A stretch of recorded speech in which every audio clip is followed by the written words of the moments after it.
مفتی شریف الرحمان صاحب کے بیانات کے لیے مفتی صاحب کے آفیشیل چینل مفتی شریف الرحمان سپیچز کو سبسکرائب کریں۔ بسم اللہ الرحمن الرحیم۔ یہ میرے ہاتھ میں علل ہے علی بن عبداللہ بن جعفر سعدی المدینی کا، جو 161 میں پیدا ہے اور 234 میں وفات ہے۔ اور یہاں اقوال ہے ابراہیم بن نخعی کا، یہ مشہور تابعی ہے، فقیہ ہے، اور اس کی کنیت ابو عمران ابراہیم بن یزید بن قیس بن سود النخعی ہے، اور اس کا والد جو ہے اس کا والدہ جو ہے ملکہ بنت یزید ہے، جو اسود بن یزید اور عبد الرحمن بن یزید کی بہن ہے۔ اپنے دونوں ماموں کے علاوہ وہ القم بن قیس النخعی سے بھی روایت کرتے ہیں، اور یہ بڑے پائے کا امام تھا، امام ابو حنیفہ رحمۃ اللہ علیہ کے استاد کا استاد، اور یہ اہل کوفہ کے اندر یعنی بڑے مشہور اور سکہ ان علماء میں سے، بلکہ علماء نے ان کے ثقافت پر اور ان کے درجہ عالیہ پر اتفاق کیا، اور 96 ہجری میں یہ وفات ہے، 96 ہجری میں وفات ہے۔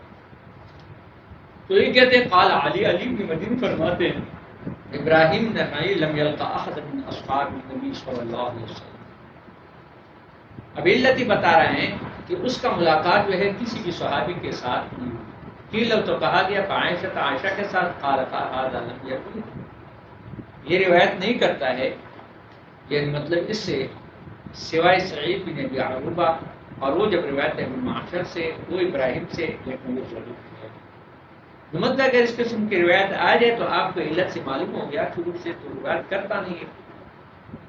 وقد رآ ابا جحیفہ، اور اس نے ابو جحیفہ کو دیکھا ہے، وزید بن ارقم کو، ابن ابی اوفا کو، ولم یسمع منہم، لیکن ان سے سماع ثابت نہیں ہے۔ دوسرا راوی ہے بہت بڑے امام حمام بن حارث، علی بن مدینی اس کے بارے میں کہتے ہیں کہ حمام بن حارث لقی ابا مسعود، اس کی ملاقات ہوئی ابو مسعود کے ساتھ، اسامہ بن زید کے ساتھ، عبداللہ بن مسعود کے ساتھ۔ وعن حمام بن حارث قال صلی بن عمر، اور حمام بن حارث خود فرماتے ہیں کہ ہمارے لیے نماز پڑھائی، جماعت پڑھائی عمر نے، وہذا عندی وہم، لیکن یہ میرے نزدیک علی بن کے وہم ہے۔